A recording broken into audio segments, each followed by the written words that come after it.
Good day, and thank you for joining us for the Marketing Guides for Small Business podcast.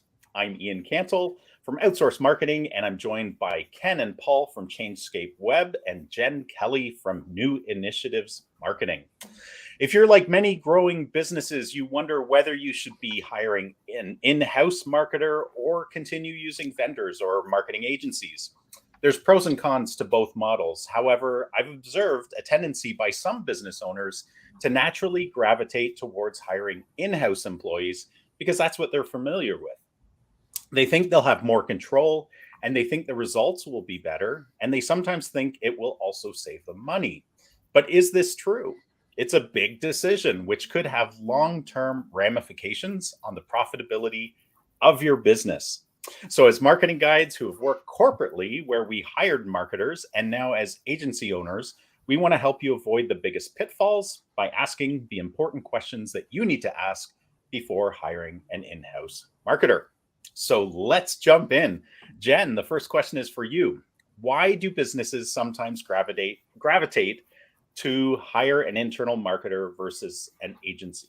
Okay, well, I'll answer this from the perspective of a company deciding, okay, marketing is very important to us. Do we go agency route or do we go in-house marketer route? Because we've also been in, I'm sure a lot of us we have for sure been in situations where we have been working with a company and then they decide like, oh, we get how to run the marketing now, we get who we need, now we're going to bring it in-house. So this is a totally different kind of situation. This is like, all right, we have to plunge into the pool of getting serious about marketing and we're going to hire someone in-house. So I think they sometimes gravitate, at least in my experience of talking to small business owners and seeing it happen. They think that, and it comes from a positive place, right? They're like, okay, we really need to get serious about marketing. We need somebody in-house. We need someone down the hall. We need someone, like 100% on our side, focused on our work. So I think they do it because they have a serious commitment to marketing. I think they also do it because they feel that they'll get more attention and more focus out of their marketing. It's called their marketing department by having someone in-house.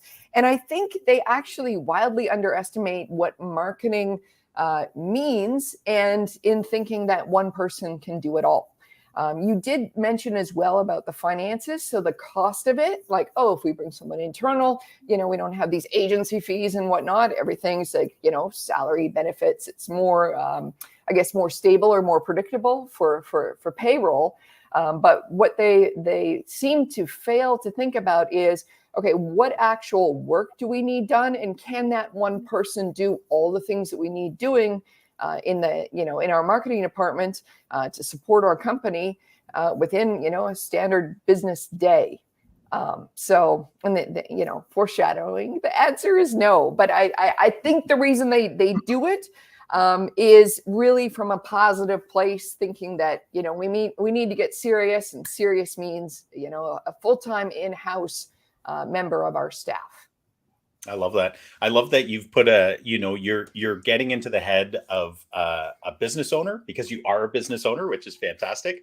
And I like how you framed it in the frame of, we are now committed to marketing. Like, we see the need, we have to do it. This is how we think we need to move forward. So that's awesome. And it actually leads really nicely into my question for Ken, which is, who will manage and lead this internal marketer? Themselves. Is that realistic, Ken?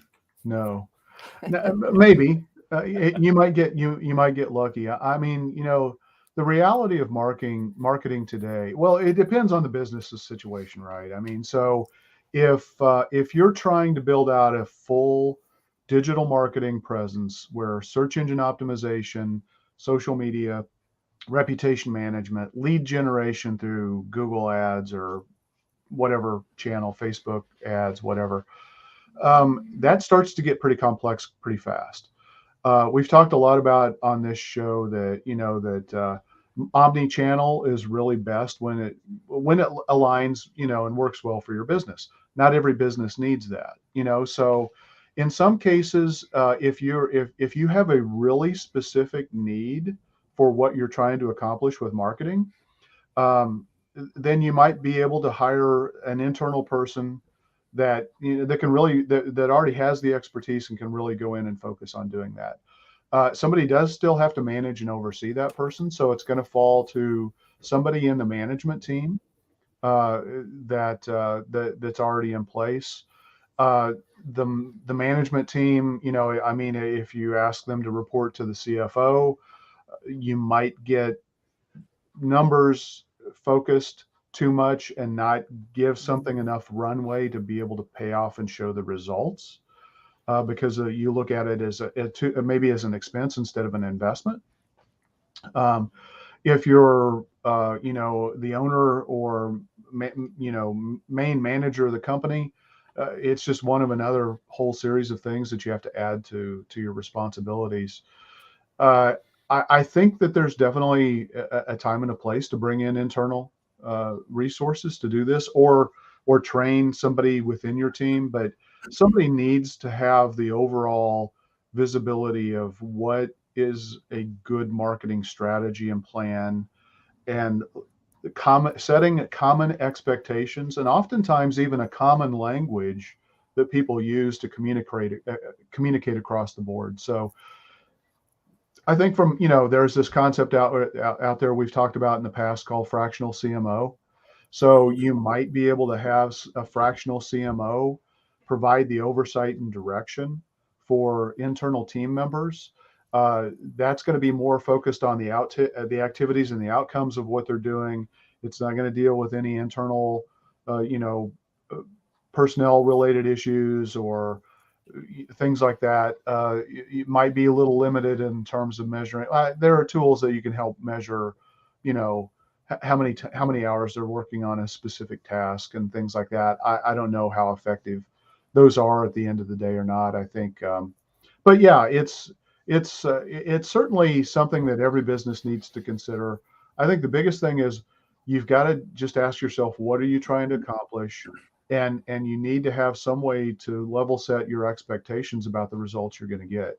If you're expecting one person to come in and be an expert on Google Ads, optimizing your website for SEO, optimizing your Google My Business page, doing social media management, that's a tall order for a single person. And so chances are you'll pretty quickly find that the cost to do that exceeds what it would cost to hire an agency to take that responsibility for you. Yeah. I also find sometimes that managing and leading this internal marketer, it's kind of like it's not thought out that well, and it doesn't set the internal marketer up for very much success. So, okay, you're going to report into the office manager. Well, what is that person's? But like, how do I? Oh, you're reporting into sales. It depends how the sales, does sales in this organization trust or embrace marketing? Is that the best thing? Oh, you're going to report into the CEO. Okay, well, I mean, is that the best way to do it? So you have to understand that too, because that person will be either coming to whoever's above them for the direction, or and also needs to feel that they're part of the organization in the right place and able to help the organization do what they do best through the marketing that they've been hired to do. So it can get tricky. A couple of things that I see pretty frequently that people want to try to hire for is social media management, and writing content for the website, or maybe even managing the website. And, on the surface, those things are pretty easy to do. It's pretty easy to crank out social media content. Those tools are so popular because they are really easy to use. It's, you can write a lot of content, put on your website, really common. If you're not writing 500 words, Google ignores it. If it's less than 750 words, it may not even help you really rank because of all of the competition for all of the other websites that are out there.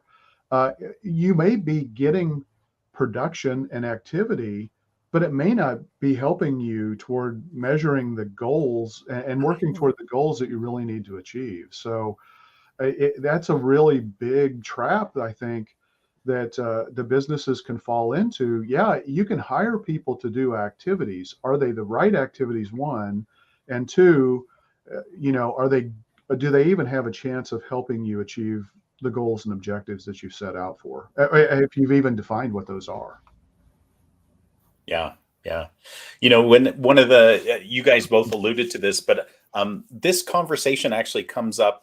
Not, I'd say like 10% of the time I'm talking to prospective clients, and the thing I always find fascinating, and it opens up a really interesting discussion with them, is that so it's usually the business owner I'm talking to. They're the decision maker. They're the person that actually manages the top level leadership team if it's a big enough company, or they manage everybody in their organization. And where it gets interesting is, usually you guys probably do this as well. Usually you're talking to them about strategy first, right? You've told me you need a website. That's fantastic, and we can do that for you.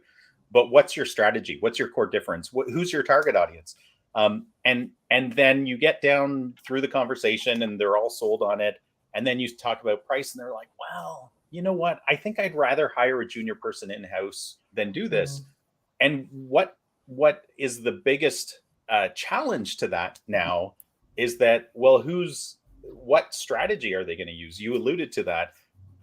You're the hiring manager and managing manager now, and you're going to hire somebody and you have no understanding, really. Most business owners have very little understanding of the inner workings and connectedness of digital marketing these days. So, if you get a great candidate coming in and they're proactive, they're very confident, they can say a few words that you don't know about SEO or content marketing or Google Ads, you think they're an expert, but how, like, as these guys have already said, like, how do you possibly know who is a good candidate or not, and what plan are they going to execute? I think that, to me, that's kind of the biggest challenge that's presented to the leader now as they go down this path. We're going to explore this in a couple different ways. So, Paul, I thought this was a neat question, but it's often overlooked. So we talked about kind of the leadership, the management. Most business owners don't even think about, like, what are the tools? So if I'm going to hire somebody, probably a junior person, right? What tools do they need to actually fulfill the job? And how do I know what tools? Well, I get what's a junior person? I mean, seriously, when you think about it, if you're hiring a junior person, what kind of expertise do they really have? And because there's a learning curve with a lot of these tools. Now, you could, obviously, Google Analytics is free, and that's pretty much a required no-brainer. But a lot of times we've run into situations where the analytics code was never actually installed on the website. So they have no historical analytics data. So you're starting with nothing. Now you can, if you're just starting out, you could probably get by with Search Console, or at least get started with Search Console, because if your website has been indexed, that will have some information if you don't have analytics. But you could start with that and Google Business Profile Insights, formerly known as GMB Insights. That has some information, but there is some debate on how good Google's reporting is, because Google likes to give you buckets of information. Google doesn't really drill down. So you're going to ultimately, at some point, you're going to need tools that allow you, and none of those free tools let you do a website audit.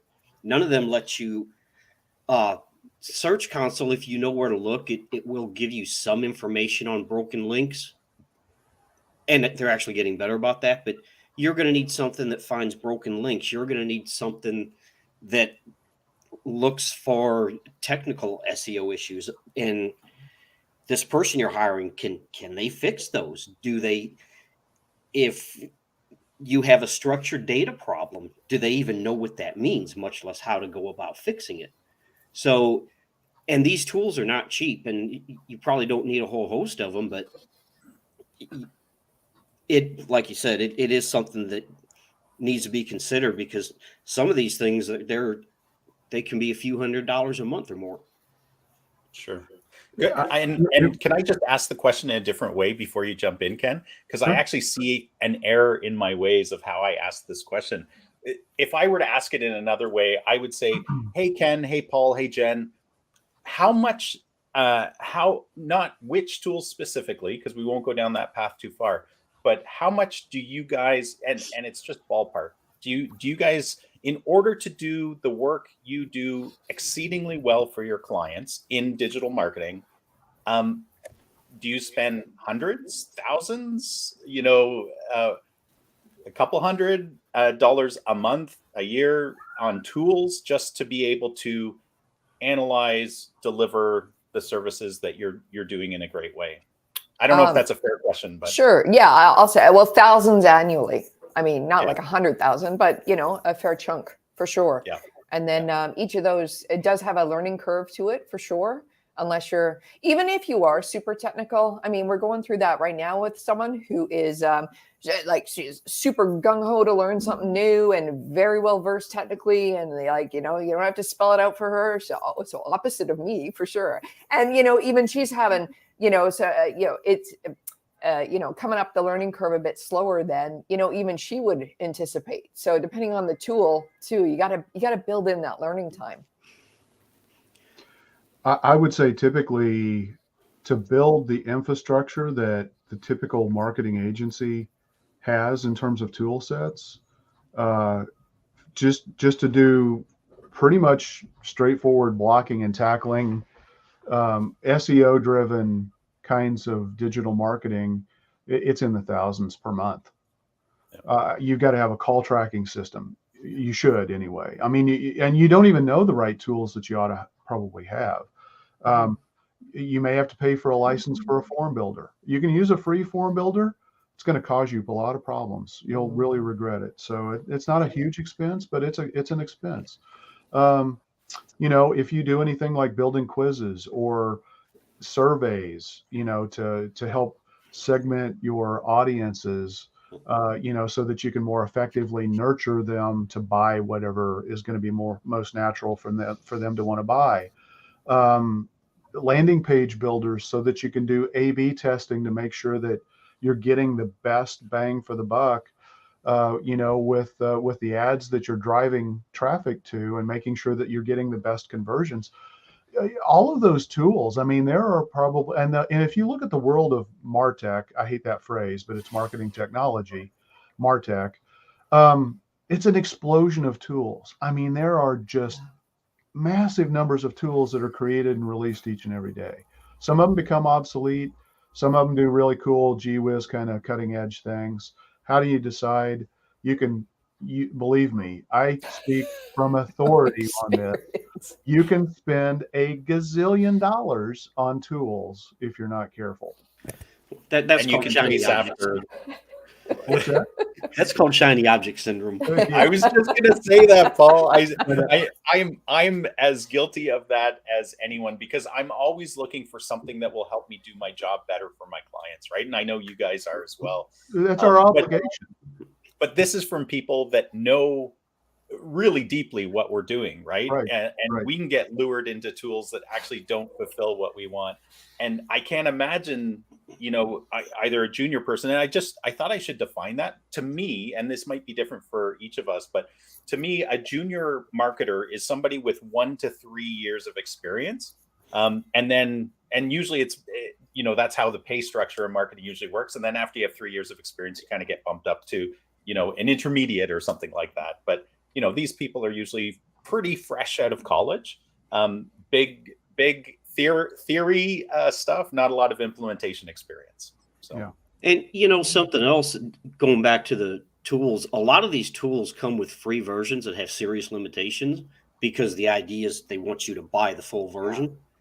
But it's also knowing how to use it and how to interpret the data. We see this with Google Analytics all the time. If you don't understand how Google is presenting that data, you can draw a lot of incorrect conclusions. And that's true of any tool set. I guess one of the biggest gripes I have with analytics is bounce rate. Well, without context, that doesn't tell you anything. If someone went to your website because they wanted your phone number and then they leave, well, that's going to show up in Google as a bounce, but it served its purpose. They got your phone number and called you.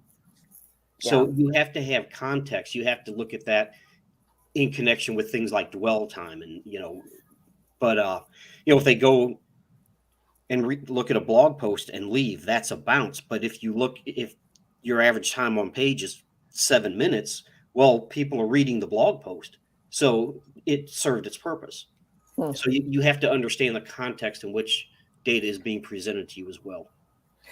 Ian, on this, I mean, there is what tool should we buy? Not really sure. I've seen it go the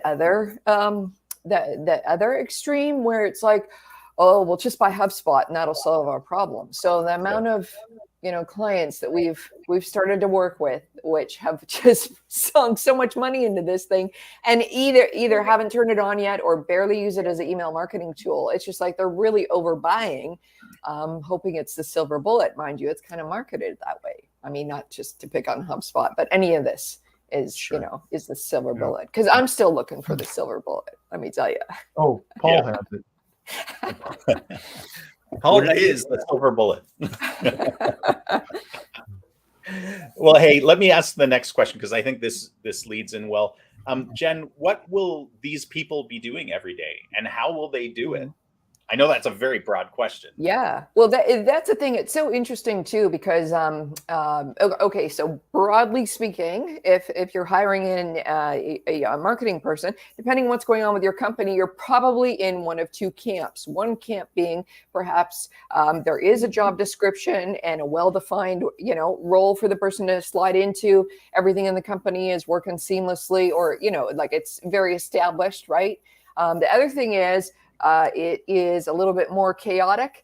We need this kind of person. We need the kind of person that can come in kind of without a job description and just get it done, right? That's, that's usually thrown at them. So it's really important to understand and to do that when you're interviewing, like what kind of person are you? Are you able to kind of take this blank page and be like, okay, this is my job. I know what I need to get done every day. So that's important. As we talk about a junior marketer, so 1 to 3 years experience in marketing, I mean, that could, people could switch careers or whatnot. I think it's important to understand like what kind of experience this person is coming in with, say in the business world in general. They may be new to marketing. They may have spent 10 years somewhere else. But as well, are they able to be a self-starter, get a few things going? Are they going to have to do that? Or are they the kind of person that really needs to be shown around and introduced and have the 3-month kind of ramp up? So that's important sort of personality wise, like what is this person doing? Because you do want to set them up so they feel like they're, you got the new person, thing to go through, but they have to feel like they're getting it or starting to understand how things work and whatnot. And I guess too, I mean, we have to speak about the times we're in. There's a lot more virtual work or hybrid work now than there ever was before. So even if you got 2 days in the office, 3 days out, that new person really has to be the type of person that can ramp up quickly, or there has to be the support in place to help that person ramp up quickly. And then, it really goes back to what they'll be doing every day. Who are they reporting into to let them know what they've got on their plate to get going with. So, and you talk about how will they do it? Well, we just talked about a whole bunch of analytics and software in order to get things going. I don't know of one marketing department or even one marketing person that can work today without any kind of software. So that's got to be in place as well. Mm-hmm. So there's a lot of things to consider. Yeah. Well, and maybe I should have framed these questions in different order because this leads into a question for Ken. As a business owner, how will the person in this role, who will define their strategic marketing plan that they will execute? Will they do it? Will the owner do it? Will a consultant do it? Like, we in the business know you have to have a plan, or you're chasing, I don't know what a good example is, bunny rabbits or something, Your but tail. you're chasing your tail. Yeah. Yeah. Herding cats. Yeah. Well, I think the reality is, I mean, it's hard to address this generally because every business is different. Every business has different needs. Some businesses don't need as much of a strategic plan.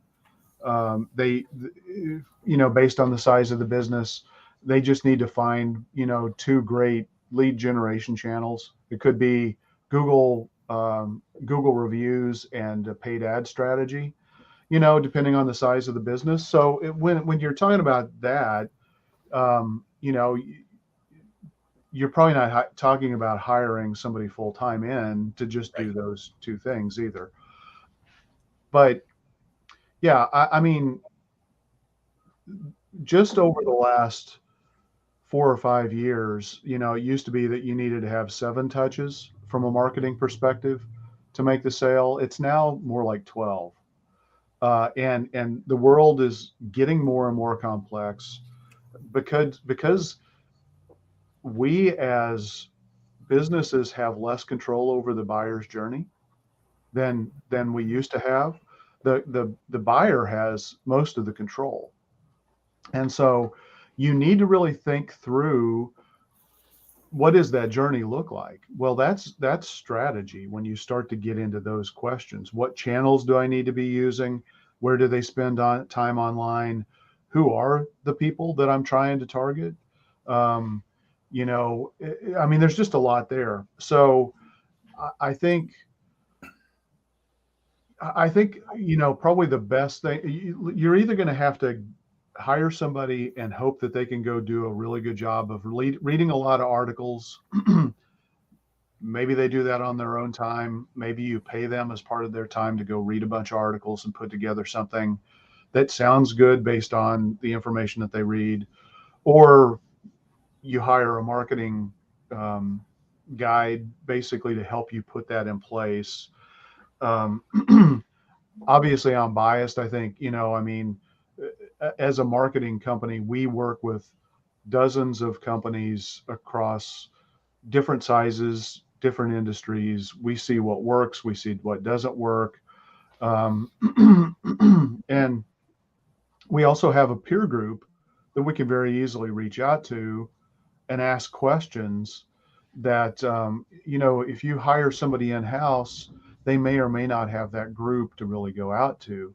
Now, there are Facebook groups or LinkedIn groups that maybe they join where they can ask some questions, but chances are they're not going to get answers from experts. They're going to get answers from people who really are dealing with the same issues as they are, and they can just only provide an anecdotal answer. So I think it's best if you can pay for the strategy work. Yeah. I would totally agree. Yeah. Then you got a real roadmap, and Right. and that's very important. And Ken, you talked about the customer journey, well, about the touch points, and I was looking in a CRM just this morning for one of our clients because I thought data was being reported twice, and it actually wasn't. What had apparently happened on further investigation is they clicked on an ad and went to the landing page. Then they opened that landing page in another tab. So the CRM, because when I checked the GCLID ID, it was the exact same ID. Then they backed out of there, went directly to the website, and this also goes back to assisted conversions, went back to the website, went to the regular page, then called the business. So they didn't call directly from the ad, but they wound up on the web page's not Google Ads landing page and called the business from there. But it was that ad that ultimately led to that conversion or to that phone call. And that's an unconvoluted customer journey. That's actually pretty direct, but that's exactly goes to Ken's point that there can be 12, 15, 17 touch points before someone actually calls or fills out a form or contacts the business. Yeah. Well, and Yeah. Paul, you're jumping in there, just you saying what you just said there, which was probably, gobbledygook to a lot of people listening, right? No. But what my point in saying that gobbledygook to you is that most people, especially junior marketers, would have no clue. First of all, how Yeah. to find that information and how to dig into it and get the information you need. And I think that leads into the next question really well, which is for you, Paul. Are when you're hiring these people, are they experts in one area? Are they experts in each area of marketing that your marketing plan requires? Assuming you need a marketing plan in order to spend, like a junior marketer is 30 to 50 grand, people. Like if you go lower than that, you get what you pay for. So I think it's important that people understand that this is a large dollar decision you're making. So what kind of expertise should be expected from a junior marketer or somebody you're hiring, even if you're going to be more invested and you hire a true expert. Like an SEO expert costs over 100 grand to hire, like to truly hire a good SEO expert. So trust me, I looked it up recently because I was curious what the industry averages are now. So,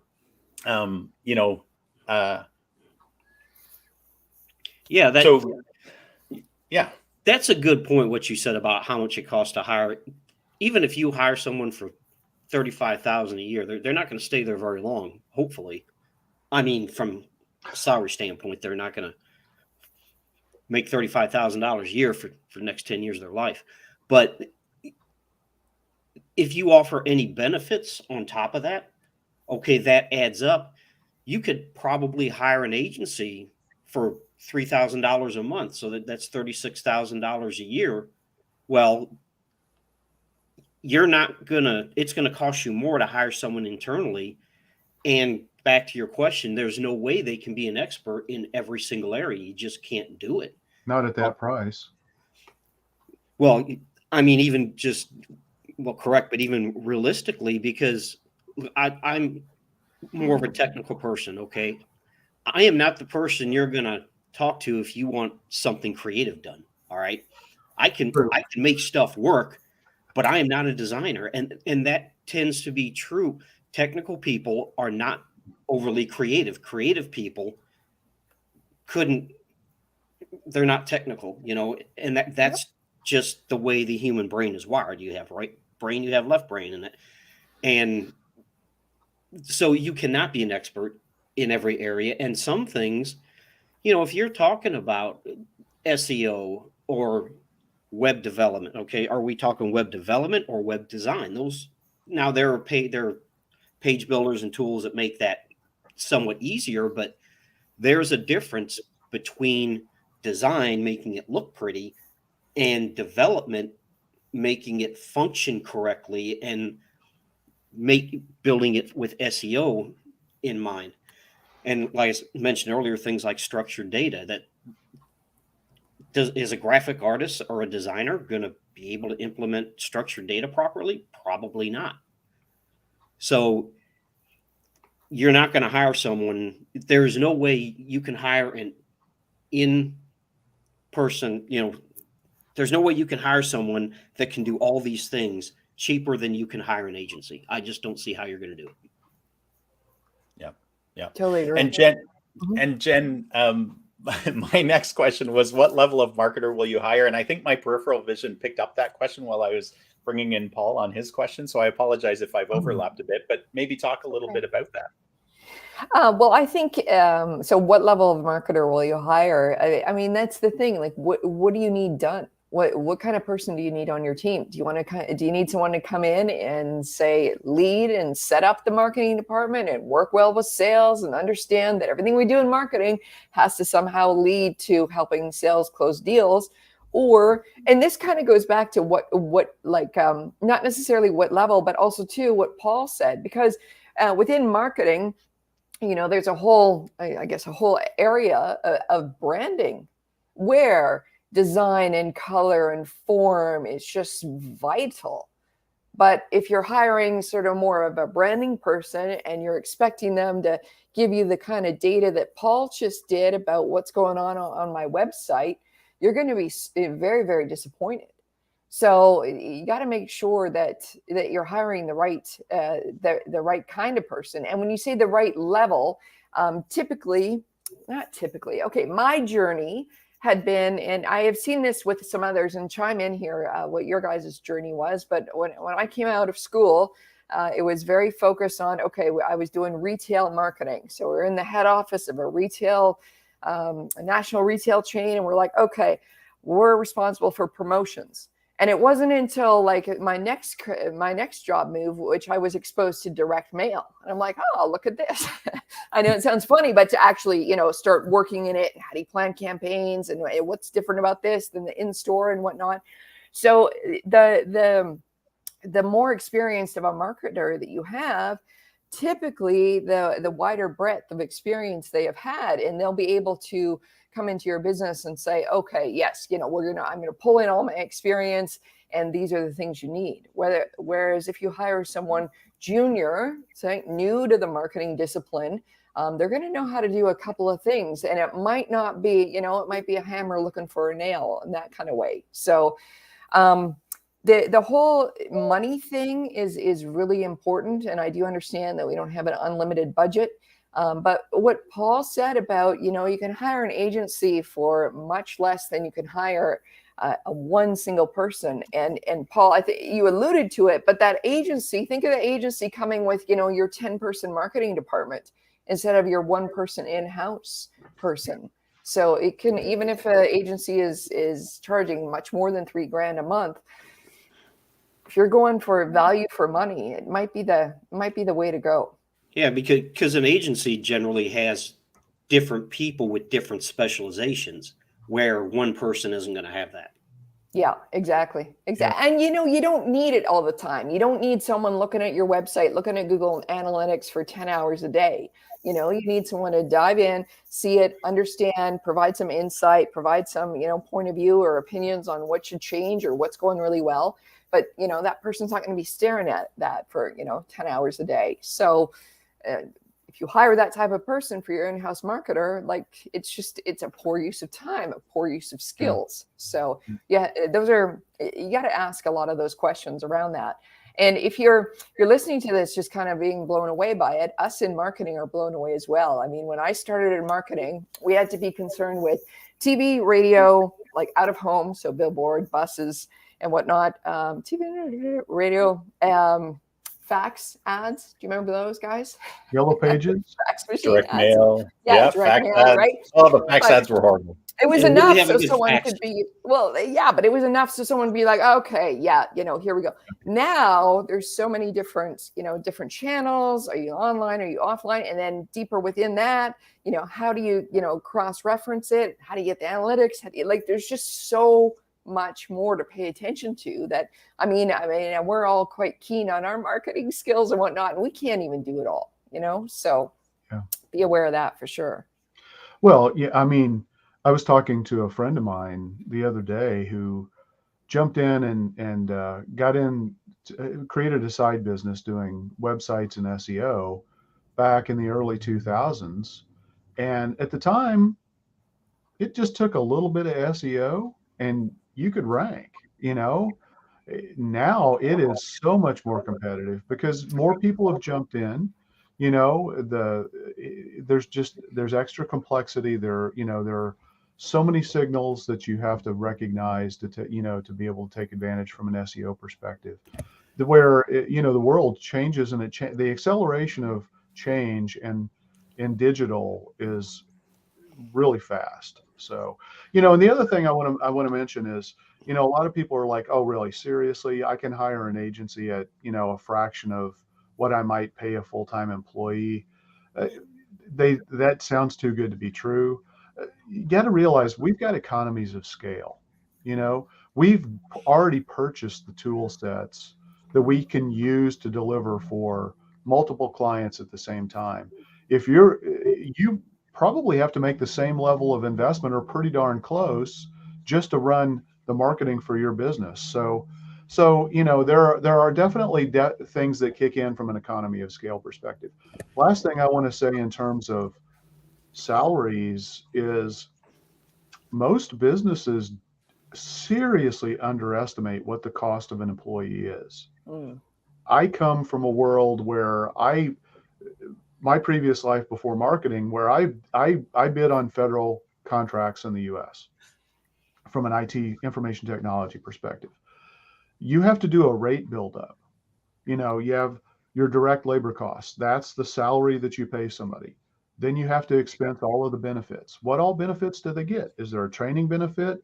Is there a paid time off benefit? Are you providing insurance? All of those kinds of things all have to be factored in. Then you have overhead costs. So in order to sell the products that you sell, and pay for the marketing department itself, you got to pay for that. You got to pay for your building or for your facilities. You got to pay for your paper. You got to pay for business cards. All of for your phone system. All of these things just literally to run your business. You have to build all of that in and factor that out for every single employee. And so I think as a good rule of thumb, take whatever you're paying somebody. If you're paying them $35,000 a year in salary, come close to doubling it, and that's your actual real cost. Yeah, It may be 1.8, but an easy math calculation is 2 times what you're paying them in direct salary, and that's your actual cost for the employee. Mm-hmm. And something we haven't touched on, I won't take a lot of time here, but Ken mentioned about the competitiveness, and Google has accelerated their algorithm updates. They're coming out faster and faster. I think I read a little bit ago that they're minor, but they make adjustments to their algorithms 7 to 10 times a day. And then they just a little while back released what's called the vicinity update, which really screwed a lot of people on their local rankings. And that seems like it's starting to level out. But again, if you hire someone internally, are they going to know how to deal with those things? Do they even know what happens or what it is? Yeah. Yeah. One of the things, and I think it's probably because I've had kind of, it's a little bit different, but a fairly similar career movement as you, Jen. One of the things as you were talking, that occurred to me that I think is really important for business owners to understand is that when we were in marketing roles, junior marketing roles, the things that you were expressing that you were learning and becoming an expert in, it wasn't that you were just naturally good at those things. Usually there was a more senior person that had the plan, that was teaching you and guiding you and actually keeping you away from the pitfalls because they'd done them a million times, right? That's how you create in a larger business with multiple marketers involved. Mm-hmm. That's how you gain your expertise. It's not by watching YouTube. Right. As much as that's helpful, that is helpful. Like I watch tutorials all the time when I need to pick up something quick, but it's not giving me the overarching guidance that I need to be really great at what I do. Agree. Yeah. Ken, I think you touched on this, but how will you gauge the expertise before you hire someone? How can a business owner do that when they're not an expert in marketing themselves? I honestly don't really know. Good answer. No, I think for me, I mean, if I were doing it, I'm more concerned about somebody's aptitude and ability to learn and to learn quickly and to be able to learn on their own. Because you just mentioned YouTube, it's like I can't tell you the number of people. We all actually are in a network of people who are marketers who sometimes don't even go look at YouTube to figure out a really simple problem. And it happens all the time in everything that people do. But you have to be able to formulate the problem in a meaningful way to get a result back, even if you're going to be using YouTube. And so that I would really look for critical thinking skills is the biggest thing I'm going to look for. And then you've got to look at the tactical stuff. If you're hiring them to create social media posts, they've got to have a certain level of creative skills. They've got, because the posts have to look good. Maybe they have to have the ability to do video editing. If you're hiring them to run Google ads, they need to know what it takes to write good ad copy. How many ads do you need to run?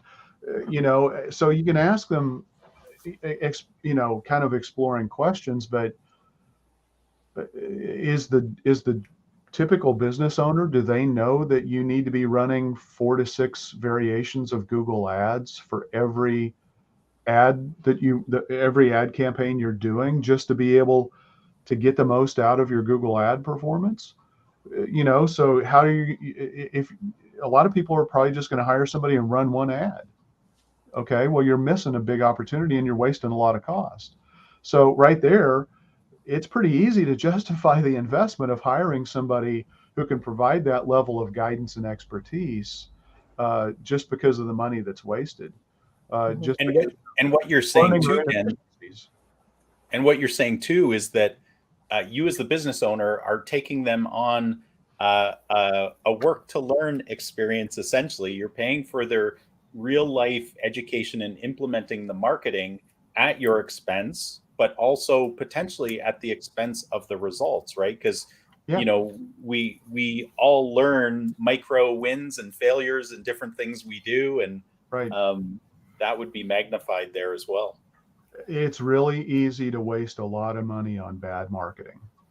Yeah. And Yeah. we all deal with that all the time, because I think a lot of when we come in and when I talk to a lot of prospective clients, they have all been burned by bad marketing. And it's usually because they've wasted a lot of money because they focused on a tactic here, a tactic there. Whatever tactic they did, they didn't implement it in the right way.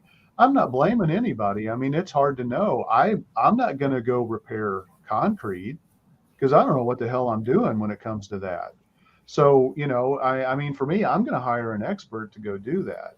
And I think there are certain things. Look, marketing is maybe the most important system for your business, because without marketing, you are not going to grow predictably and in a healthy way to achieve your goals. You may be able to get by and get lucky with it. Do you want to risk your business on that? I think there's another thing to hear too. If you're speaking of a business owner that knows or wants to commit to marketing but isn't really sure what that means, I would suggest that it kind of doing a TOPA but on a full-time kind of way. And what I mean by that is perhaps it's either part of the interview process or it is a 2 or 3 week paid gig to be like, okay, come have a look at our business. What would you do here? Because then you're putting up some money, you're putting up 3 weeks of time, but then you're really getting to see how this person is looking at your business and trying to interact and figuring out what to do. And then at the end of that, I mean, it would be a pretty intensive job interview. But then, if you're the type of business owner that's like, I know marketing is important, really not sure, how to gauge this, then they'd be able to present to you, here's your business, here's how I understand it, here's what we do marketing wise for you, here's my first 6 months, here's what you need this, we're going to focus on that. And then that would help you see and give you confidence about, okay, if we bring you in, that's great, I know what you're doing for the next 3-6 months. It gives that business owner some confidence in there. Yeah. Well, a really common hiring practice is people go and look for a freelancer, and they do a small little paid gig to see what kind of output they're going to get from that from that engagement. And that's a really good way to say, hey, this person gets it. I feel comfortable that they can go create a bunch of really good quality social media posts, or they can run my Facebook ads or do whatever. It's hard to do when you're trying to hire an employee, because right now the job market is crazy. I mean, it's hard to hire and retain people. So I love your idea, Jen. I think that's a great idea. I think there's maybe a hybrid model where maybe you hire a company to do an analysis and then turn over that analysis and give that to your prospective hire and say, spend 2 hours and tell me how would you execute on this. And at the same time, I would hire that same company that did the total online presence audit and have them develop the plan for you. Because again, I would not expect somebody without the expertise and the tools and the experience in developing strategic marketing plans to actually be able to do it. So you almost need something to gauge this person's work against. Otherwise, it might just sound great and it could just be smoke, right? So, yeah. Well, guys, I had more questions that I wanted to ask you that I thought were important for business owners to ask. So maybe we'll do another one of these next time, or not next time, but sometime down the road. But I think this is a good place to wrap up because time is ticking. So thank you, Ken, Paul, and Jen, for sharing your thoughts on this important topic. And thank you for the audience, for joining us today. I hope you found this topic valuable. If so, please share the link with other businesses who would benefit from it. Until next week, keep calm and market on. That's so good.